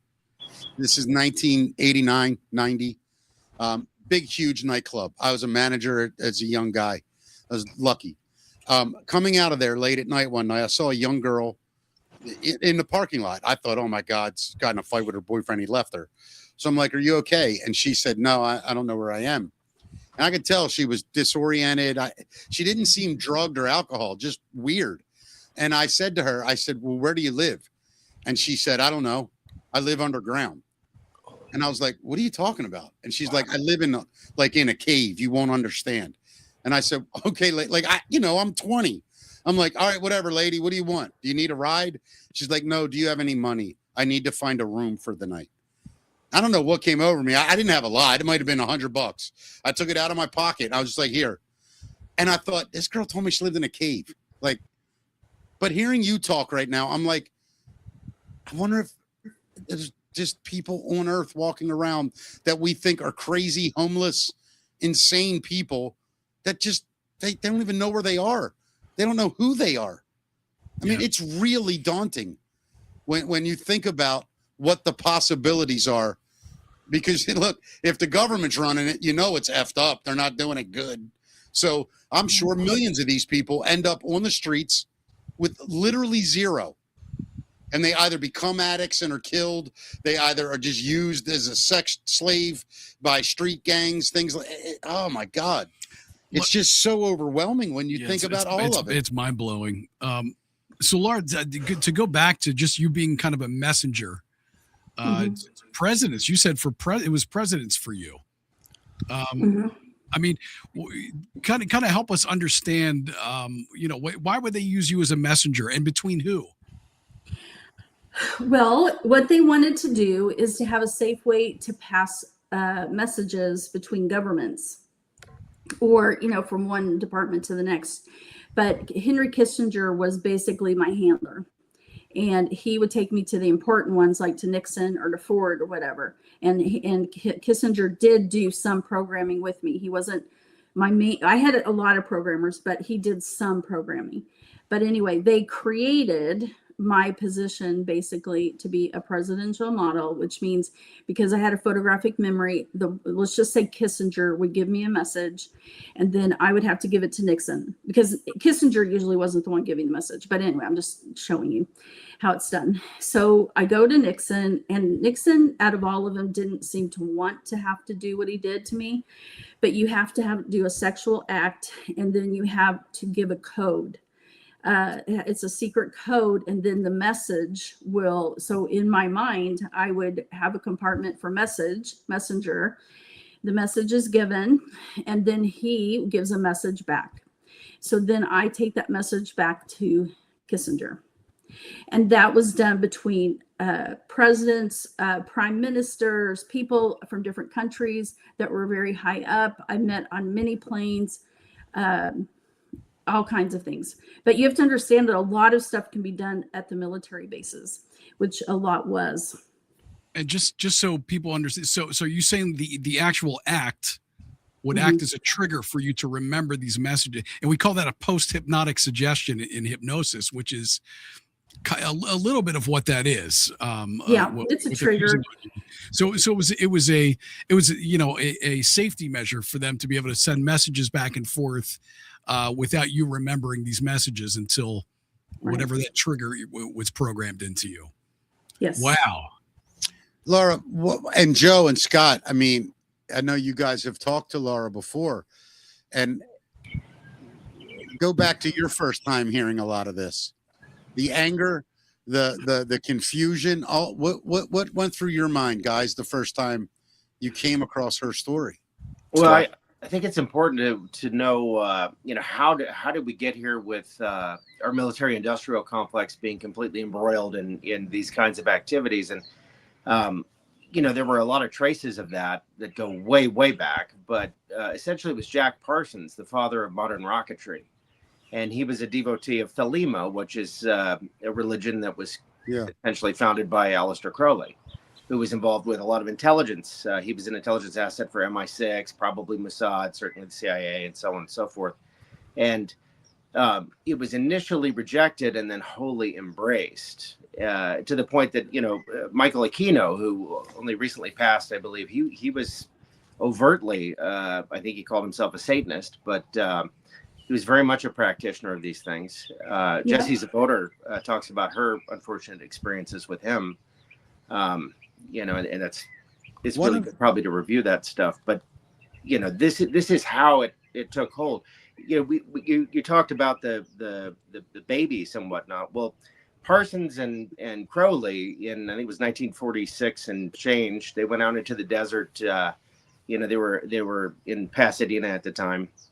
I believe L. Ron Hubbard was actually a part of this crew, but they went out into the desert to perform a ritual to invoke or bring about the Whore of Babylon.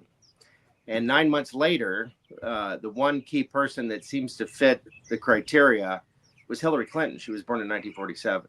So she was very, very special to them, and kind of a creation. You know, and then everybody's seen Barbara Bush, right? The resemblance to Crowley is pretty startling. Yeah, it Draw is. your own conclusions. Yeah, and you know what's interesting to me, and hearing Laura's story on top of it, it kind of makes sense when you think about the evil of man and what we've done to each other. It makes sense that the devil is truly on earth and that he's influencing and guiding people to do this stuff. Listen, I've met some people that ain't the best characters in the world, but they certainly aren't going to kidnap women and children and sacrifice them. You know, they might gamble, they might do drugs, they might have promiscuous sex, they may cuss like a sailor. You know what? At the end of the day, though, if you walked up to any one of these guys and said, hey, behind that door, they're raping and killing babies, every one of these junkies would storm it and kill whoever's doing it.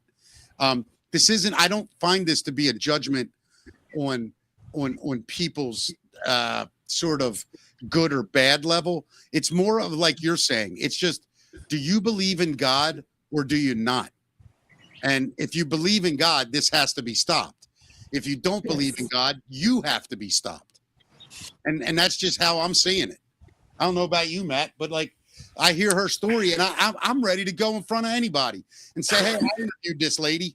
This lady said this happened. You're going to tell me you're not going to put her on television because it doesn't fit your agenda? Like, yeah, there'd be a lot of people would say that, right? Yeah, like I don't even know what planet I'm living on anymore. That this is the norm. That a lady is her entire life is just a sex slave. She's saying she's literally looking into the camera and saying, this happened. Hillary Clinton I had sex with. President Ford abused me sexually. And then we just go like this. Well, it was on our podcast. Well, let me ask you, Laura, like, you know, say there was, I don't know, somebody within our government that could help handle this. Is there physical evidence? Is there any type of evidence you could show people? I'm not saying show us here now on this podcast, but I'm saying in some kind of court or to a government official that could help. Is there physical evidence out there that could be shown to people that would be able to take immediate action and start to help? I mean, I can't think of anything that would be physical because I don't have scars on my body. I mean, like even after all the children I have, I don't even have scars on my. I'll tell you what they do. It's pretty amazing. I'm just telling you how powerful the mind is. They programmed me, which I'm just guessing they did all survivors, is that I was not to get any scars of after you have a baby on my body. And the first time I ever had children was 11, and I've had many children and I have no scars, and I have one scar that didn't come from them at all. So that's what they do with the mind. That mind is so powerful. You can say, do not do this. And then the other thing they did is that you were to lose your weight immediately after. That was a program of having these children, because you know how it all happens after you have a baby. But anyway, so that's what they covered themselves, and they only allowed the baby to get up to so big so that they couldn't see. And if they can see, then they'll just hide you in the house, and the parents will call and say, you know, you can't go to school right now. Well, there was also knowledge you were privy to as well. I mean, if you were sending these powerful people different messages, I'm saying, has that ever been? Have you remembered any of that information? I don't remember a single thing they ever told me to retrieve some of the information. I mean, I could try. I don't remember a single thing that they said between governments. I don't, and they did that on purpose. And I don't know that I need to know. I mean, I could, but I just thought it could be evidence to show that you have knowledge, that you wouldn't otherwise have. Is all I would think. I think what I've written about my personal life is hopefully going to be a witness, and that's why I wrote it.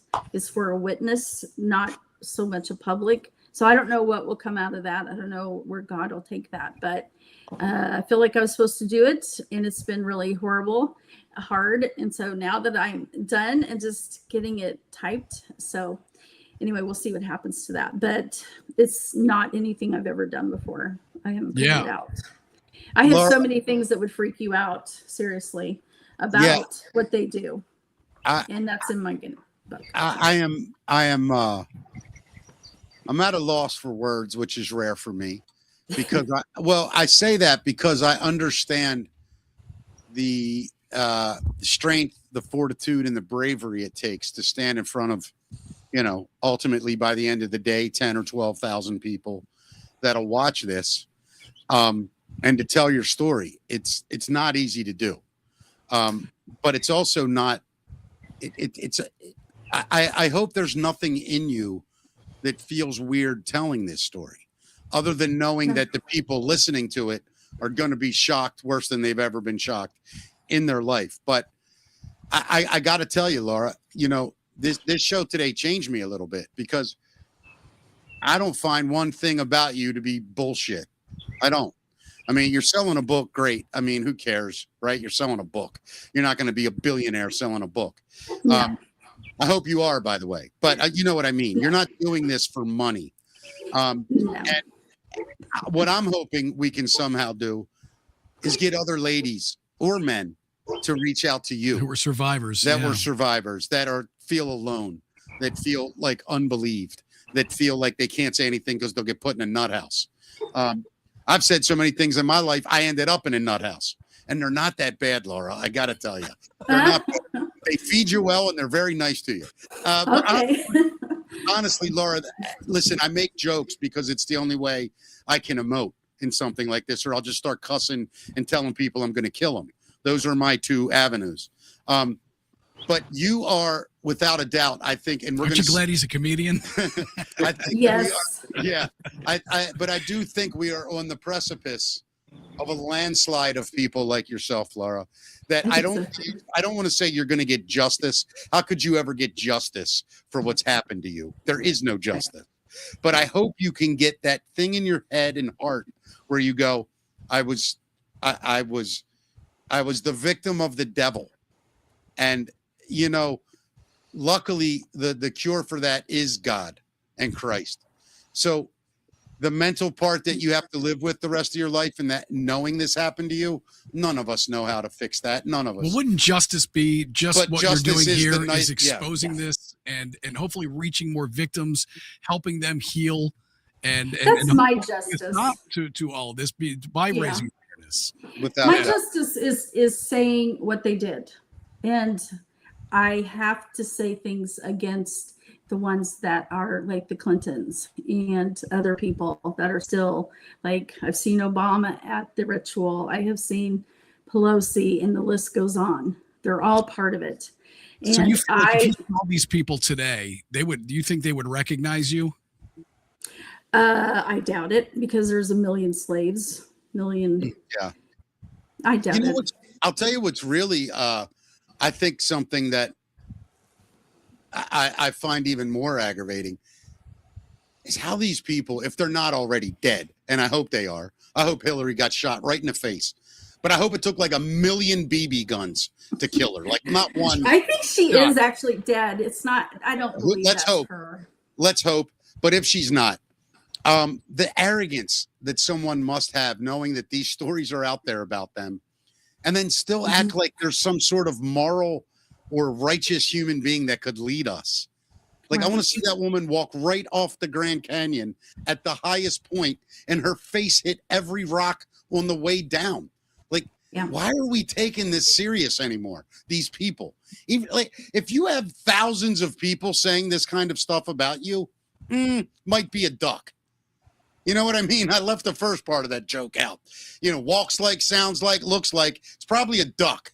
And I just say, put her in a pond and just let her drown. And I think what you're doing, hopefully, is the first step in stuff like this. It's so ridiculous. Like, it's just, you know what I mean, Matt? It's just sheer, like, why can't you say that this is insanity and demand the answer? You've made a serious allegation against a serious person. Anybody that's a serious journalist, I'm not a serious journalist, but I'm getting the message out there for one. Like, why aren't we doing this? Makes no sense. I don't give a rat's ass where that old Guthrie bitch is. Let me make that clear right now. Yeah. Whatever happened to her, I don't give a rat's ass at this point. But people like you take all that manpower looking for this psyop and spend it on people like yourself and find out the truth. Well said, Mickey. Well said. Out of the 600 some interviews that Scott and I have done, we hand selected Laura for this because if she can get through this, I know a lot of people are there's the trust the plan, which I'm a trust the plan guy. Sure. We're all going through some stuff, but look how much she shines. Mm-hmm. To be able to share this stuff. And and Laura's going to be with Scott and I, and now apparently Patrick Gunnels, Rambo, and Dave in New York at the Awakening Summit. So could you guys pull that website up for everybody to see that? Because there might be people in New York that relate to what Laura's saying, and they can come and talk to her and any of us that are going to be there. So I think this is a good place to promote this event. Go ahead and give the site a while. I'm gonna see if I can pull this up. What is the web address? It's I sent it in the chat. It's theawakeningsummit.org. Okay. And it's happening in Lynbrook, New York, April 25th and 26th. And this is going to be a great 24th and 25th or 25th, 26th? 25th Saturday and and Sunday. Yeah. Okay. 25th and 26th. Let me see here. And that way they can see, because everyone brings a different piece to the puzzle, and there might be someone that relates to Derek Johnson or Dr. Jan Helper Hayes or whomever. Mm-hmm. And I think there's about room for 300 people, and we want to fill it up with a bunch of people that want to learn a lot about this stuff. And meet people. I wish I could go to this one, Joe. But I can't. Matt, I don't know if you can, buddy, but I wish I could, man. Yeah, I'm going to look and see if I can. But if people that do, they can go here to this website right now. Matt, can you hit, I think it's more info, and then you can see, or go down a little bit. It should say featured speakers, and then hit view all speakers. There we go. Yeah. Yeah, I don't know. Can you guys see this, what we're doing? Yeah, yeah. You can see all the speakers right now. Yeah, Derek Johnson, Dr. Jan Helper Hayes. Yep. Okay, great. Patrick Gunnels, Kerry Cassidy. Yeah, we'll scroll through the rest of these here so you can see them, or you go to awakeningsummit.org and scroll through yourself and click on each one of these. There's a bio here, it looks like. And then, of course, information about how you can book. You get your ticket for the summit as well. Yeah, this is amazing. Yeah, thanks for sharing that. Yeah, thank you guys for having the courage to take a show on like this, because we are pretty shadow banned from covering some of the subject matter, and I love that your show is getting out to people. Where have you been shadow banned, do you think? Mickey, we just got a YouTube back a few months ago that they took away for a year. We have a few different Truth Stream accounts. That's why some people will see one with a black logo or a yellow logo. We're on our 4th TikTok. We're on our 10th X account. Can I give you guys some suggestions? Yeah, sure. I'm dead serious. I figured this out about a month ago, month and a half. Don't worry about any other platform but Rumble. We've been shadow banned on Rumble. I get it. But I really think they are going to. I think what's happening is about to explode, and I do think Rumble is going to lead the way. I do agree with that. I hope you're right. That's our primary focus. There's also some decentralized sites out there as well that, as creators, we should all get together and talk about. Yeah, Pilled is another one. Pilled is a good one for sure. But anyway, Laura, we're going to let you go now. I'm going to stay on with Scott and Joe a little bit, but I want to say this to you. You want to go first, Matt? Or? Well, no, I was just going to say before we let you go, let's make sure. I know we have Truth Stream and Joe and Scott's link tree and everything linked in our description here. We don't have yours, so we will do that though. So please tell us best place to get your book and any other information that we should get out there for you.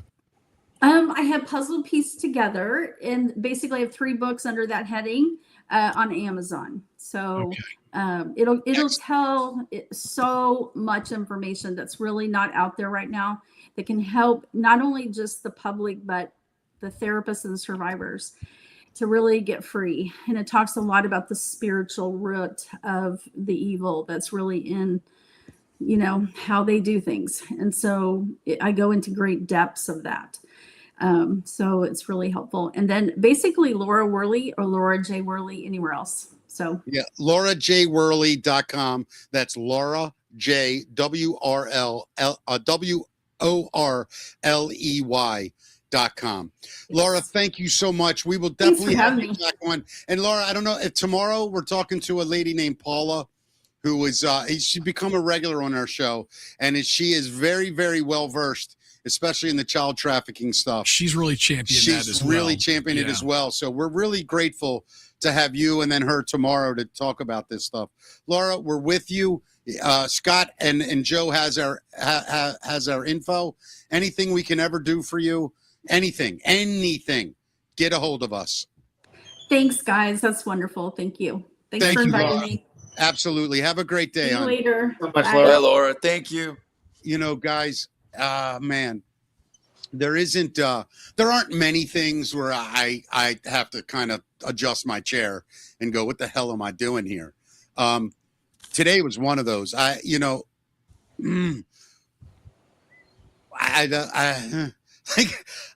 so like, there's a million things to say. And the first thing I want to do, Matt, is call a politician and go, hey, I'm going to send you a show. I just want you to watch it. And at the end of it, tell me F that lady or ask me for her information. God, it's like, who do you send it to? I mean, it seems like it goes. Every fucking member. I'm just saying, it Congress. seems like it goes so deep within our government. If the claims are all true of what people are saying about the cabal and her story and the people that she dealt with and abused her, it's like, who do you trust? She says you can't even go to the police. My buddy asked me yesterday, we were talking about stuff, and he goes, dude, if this is real, don't you think they'll kill you? Like, if this stuff's real and you're going to start putting, do you think they'll kill you? And you know what my answer was? Good. Well, look, Joe, I'll die for this. Listen, Joe and Scott have told you what they'll do to you. They're going to shadow ban you. They're going to suppress the information. I mean, that's probably the first thing that they're going to try to do. And they will. They will. I mean, I feel that there must be, and the chat's been amazing today, guys. I appreciate all the comments of support. I do believe that there's something going on behind the scenes, or we wouldn't even be having shows like this. It's crazy. It's crazy. Rambo said to me, you're going to do some shows sometimes and they're going to hurt, man. They're going to get in your soul. And this is one of them. But you know what? I keep saying this, Matt. I welcome it. Yeah, because all of our real. good supporters have told us that the same thing too. They're like, you got to take care of your mental health. No, but you know what though, Matt? Like, I don't know what this means about me. Like, I understand how this can put somebody in a bed for days, weeks. Like, it's disgusting. You feel like you're powerless. I don't know what it is in me. I don't know what I get fired up. I said this to my wife yesterday. I'm like, I want to fight. I said this to my wife yesterday, and I said, just what we were just talking about, Rambo and people in our comments, they've all told us that this stuff could weigh very heavily on your mental well-being. But I find, not that it doesn't, but I feel much the same way that you do in that I feel a purpose and I'm motivated to expose it and do more. And this podcast for me is way more than the podcast we were doing before, where it was just kind of entertainment and a fun way to make a couple bucks here and there and have fun. But this is much bigger. I see this as a purpose. You guys are divinely driven to be doing what you're doing right now. I feel like that. I honestly feel do, that way too. Joe. I really do. It is something I'm not. It's something I'm not comfortable saying, but I am feeling it more and more every day, which is that I don't know all the answers in religion. I don't. I am a ninth grade dropout. I am a guy that tries to watch things going on around me. I will say this: in the last year, since I remembered Jesus, I call myself a philosophical Christian, meaning that I'm still confused about the divinity, the resurrection. I want to believe that, And part of me does, but then the part of me that goes, come on, bro. Couldn't it just been a brilliant man? Like, whatever. I don't want to get into that battle. However, what I'm telling you right now in real time is that whether or not, whatever the answer is to that question, I just know that the messaging tells you everything. You know this is wrong. You know that the power that Jesus has given the world as a collective thought, as a philosophy, that every country in the world just about has a Christian in it, whether we want to admit that or not. I firmly believe, and I will say this because it's what's going to keep me going. I think that we are about to have, when people say an awakening, I think the world changes, and I think Christ has a lot to do with it. I think Christ has a lot to do with what's happening right now. I can't explain it more than what I just said, but I will tell you this much. I know what team I'm picking. I've read all the history books. He always wins. He may not win every battle, but the war of man, he has championed, and that's where I'm sitting. So, and this isn't about religion. This is about spirituality. This is you're right. literally That's the fight I'm between realizing. Good versus evil. Yes. I mean, even Jesus is the one that turned the tables. You know, Yeah, man. Yeah. Yeah, the message was. I think about if Jesus came to Earth right now. Yeah. I don't think Jesus would go to Times Square and be like, "Can I have everybody's attention?" I really don't. I think Jesus would come down, point a finger, and lightning would shoot out of it, and he'd explode buildings. Like, you got to go. It'd be like Oprah. You get a car. You get a car. Jesus would be like, "You're done. You're done. You're done." That's what I'm hoping. Well, look, I asked this question earlier, just about a challenge of approaching people and getting the message out to people who are not religious people. And I think just looking at it as a battle between good and evil is probably the way to reach them with this message. I'll tell you what, and you're right, bro. It's not Democrat and Republican. It's not conservative and liberal. Dude, she named Clinton and Nixon. Right. Clintons are the poster children of the Democratic Party, and for a long time, Nixon was considered the godfather of the Republican Party. Stuck to his principles, opened up China. I think Christians will invoke Jesus in this, but to tell a straight up atheist that this is purely about good versus evil. Yep. Those pitting one side against the other, you know, whether it's Democrat, Republican, or one religion versus the other. That's our biggest Achilles heel. You know, it's that unity piece that's really going to change things. Jesus never said go form a religion.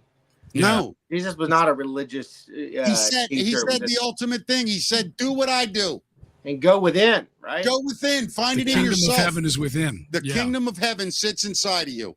Yeah. And I'm starting to understand that more than I ever have. Yeah. Well, that's what gives us the strength to keep doing this. Yeah. I mean, we did this for years before we really even made a penny. And that's not why we did it. We just, you know, it was such a calling. And, you know, especially Scott and I being in the Northwest, there's not a lot of whole people. I see the Brandy Cruzes and the Jason Rances and the other folks out there that are doing this. They're I don't know if they're intentionally avoiding this subject matter, but we walked straight into it because, you know, I think Mickey, I mean, I'll share a story with you. About 4 years ago, I got a reading done. I didn't know, I don't remember any of the specifics I'm going to tell you, but Nick Alvear was down in Shasta with Scott and I, and he had went out into the forest with a couple ladies, and he's in his tracksuit, and he comes back and he's all sweaty and relaxed. I'm like, what was he doing? Because he had some kind of reading done. Yeah. And I'm like, well, I'll do that. So they go out and I get this reading done. And essentially what they said was, it was about 250 years ago, 5 lifetimes ago for me. I don't remember any of it. That at 8 years old, I was one of those kids that was trafficked, and I died in one of the caves below England somewhere. And when I heard that, it made sense as to why I jumped into this, because I'm fighting for all those kids. I'm one of those kids. We've all probably been one of those kids. And perhaps, Mickey, even though you're the same height as you were when you were 15, you were one of those kids as well. And maybe that's what you resonate with. And that's why we're willing to do this. You know, I just, there's I something hear you, in, man. I mean, I have to be able to do this. And the connection we have with people like Laura Worley and Kathy O'Brien, Jesse Saboter. We've had many on our show. Yeah.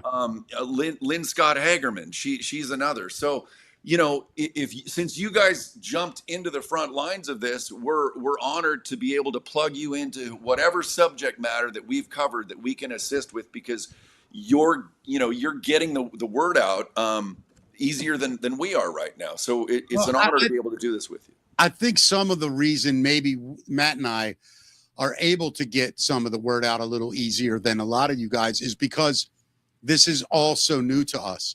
Our reaction is what is getting attention, because this isn't scripted. Absolutely. That lady told me she slept with Hillary Clinton. If you watch the show, my head almost explodes. Then she said she had sex with President Ford. I'm like, what? This isn't a TV show. This is real. Right. And when a guy like Matt or I hear stuff like this, we just react in real time naturally. And I think that's where I think the normies are going to see this thing as a buffer. We're going to be right with them going, holy shit.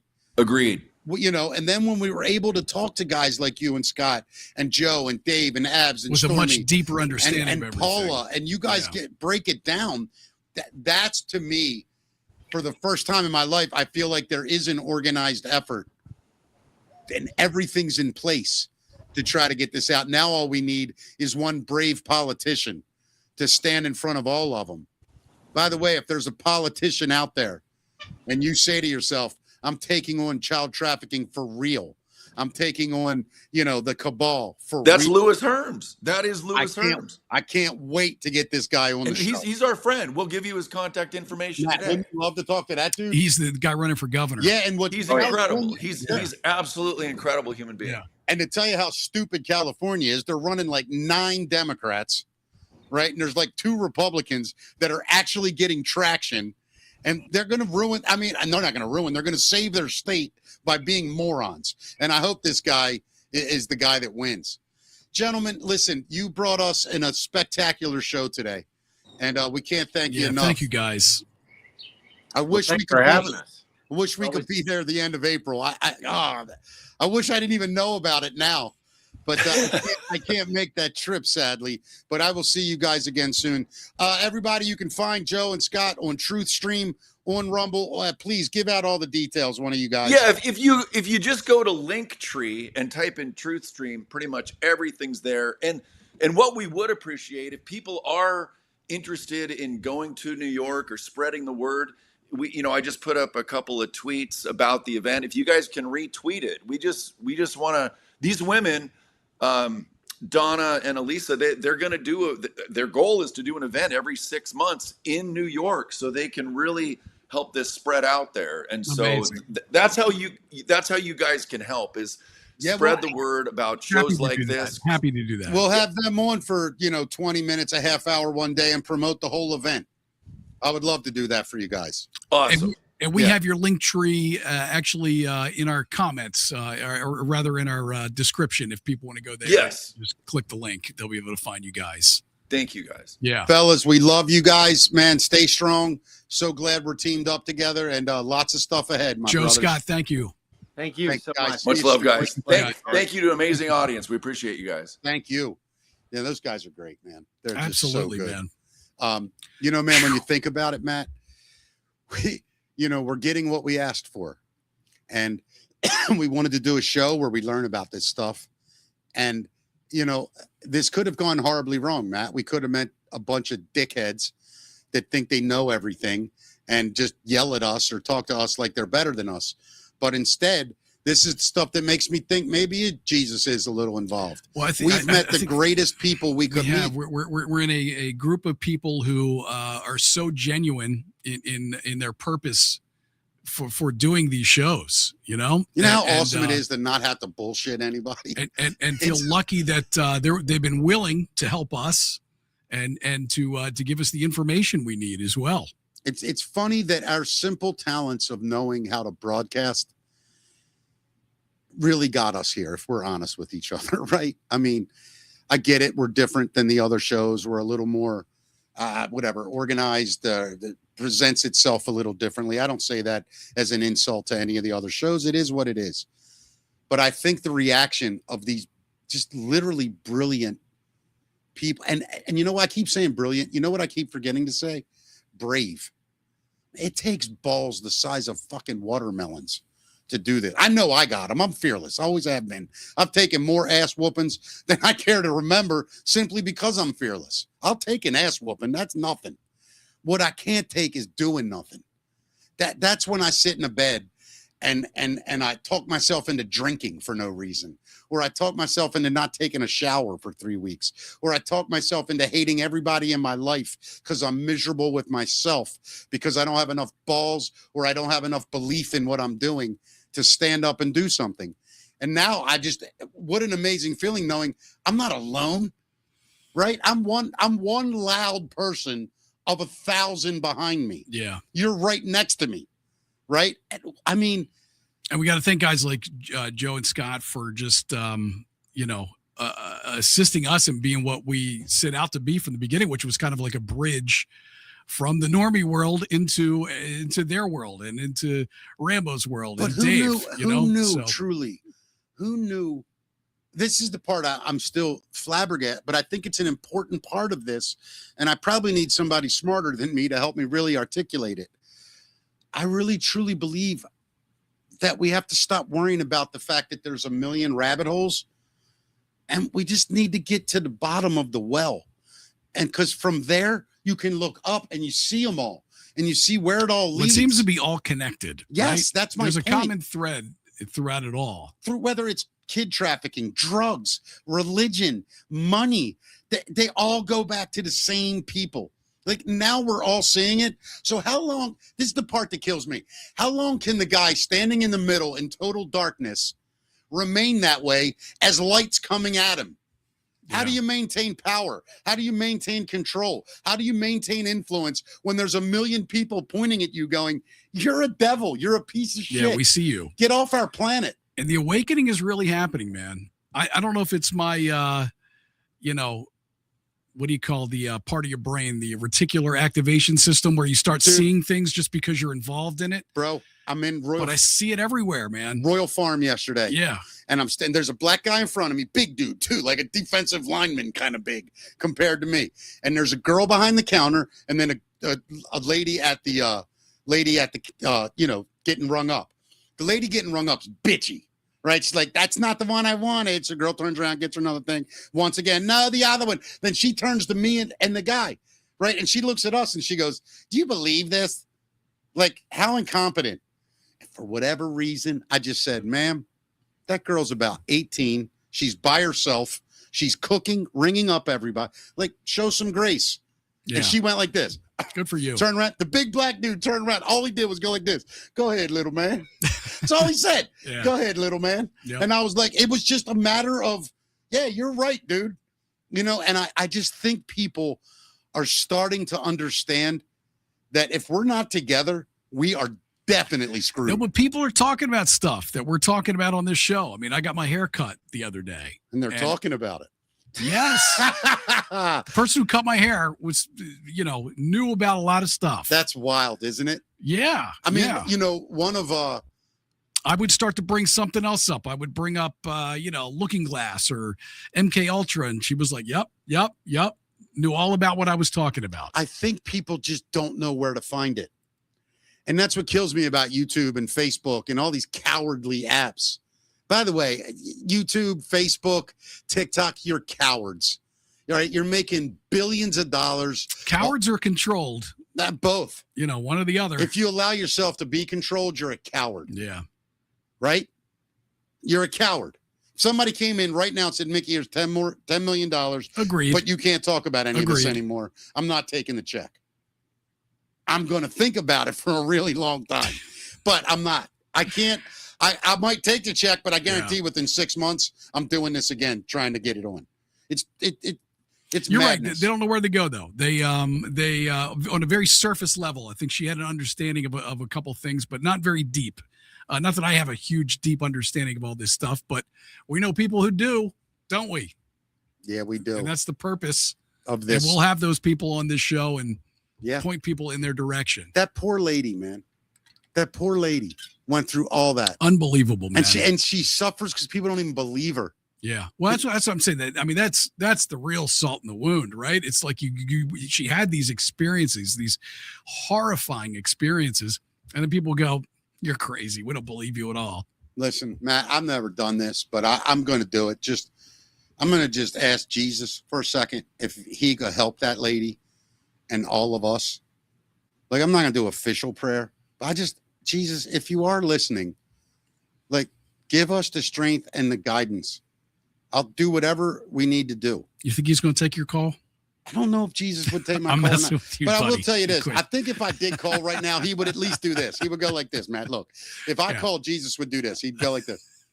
I got to call him back. Let me go ahead. No, you're fine. Go ahead. It's Mickey. Don't worry. I'll call him back. But no, sincerely, Matt, like, you would take some calls too? Let me put the link up here. If anybody wants to call in real quick, do we have the link up? It's 2 o'clock though, Matt. It's going up. Is it 2 o'clock? It's 2:01. Dude, let's do it. We don't have time to do it, do we? Yeah, take the call. Take that down, buddy. Right. Yeah, just take that off. We're sorry, everybody. We're going to Maybe raid some Rambo. calls tomorrow. Tomorrow we'll take calls. We're going to have Paula on the show. Yeah. More with the child trafficking stuff, but more about how the military tried to fight it, that the real war that is going on. There's a lot of stuff that took place during COVID in New York City. From a different angle. We'll approach this from a different angle tomorrow. But I do want to thank every single one of you who stayed through this show. And I don't know how we're going to beat all this, Matt. But I do believe we are. And I want to thank everybody that donated today. We didn't really get. Yeah, let's do a couple here. We got Esme60S. I'm probably butchering that. $3. More power to you. God knows we need to deal with this. Absolutely. Here's another one from C. Furlough. You two have come far in just a few months. Love your selection. Wow. Well, thank you. That's a huge compliment coming from you guys. Thank you. And there were other people throughout the show. Most of you guys know way more than we do, and that's a huge compliment. MZ Nocera 55, $20. God bless. Thank you. Thank you very much. Was there another one we missed, Mick? I think so. Can you pull one up? Yeah. Let me. It's hard for me to find them, but let me go back because I'm still in this. See if anything I missed a couple. So let me run through them. Wow. Thank you, everyone, for the chats. Q-tip, $20. We missed you, Matt. Much love to all you gentlemen. Thank you. You rock and thank you. Post Miz, $2. Dalla Holla. Ever consider live streaming your Wednesday nights to include other blue state hostages? We'll never have a Jupiter or Thread Fest in New York or anywhere close to it. So funny you say that. I just... we were talking about that in the car the other day. I am going to start live streaming from Hammer Jokes. That is going to happen. $5 from A. Fritz. Do we know if the gifted program that ran in schools was related to SRA or MK programs? Interesting. The gifted and talented programs? Yeah. Be interesting to look into. Yeah. Couple more here, Matt. I just don't want to. I'm so grateful for everyone. I don't want to skip anybody. Smay, 60s. $3. More power to you. God knows we need to deal with this. We did that one, yeah. Okay, did you do 69? No, go ahead. Do 69. Trump said early on this is his number one goal, to stop child trafficking. You are doing your job by spreading the word so that the public is okay with the punishment. I think they're right, Matt. I think what we're realizing right now is what they're telling us in what they're going to do. We got Mrs. We did that one, yeah. God bless. I think we're through. We got them all. I think so. Awesome. If not, we're sorry. Let's go ahead and raid. Are you ready? Do you have your raid ready to go? I do. If he gets this first time, everybody, it's from Jesus himself. Watch this, folks. All right. Ready? Yep. See you tomorrow, 12 noon East. We're going to have Paula with us, and we're going to continue part 2 of fighting against child trafficking and kind of from a different angle, as we mentioned earlier. So we're going to raid Rambo right now. Look at that, buddy. You did it. See you guys. All right, hit our outro. See you guys tomorrow. For you Bye, guys everybody. Still here, yeah, we're going to give you the outro right now as well. Have yourself a great day, guys. Bye. Love you guys.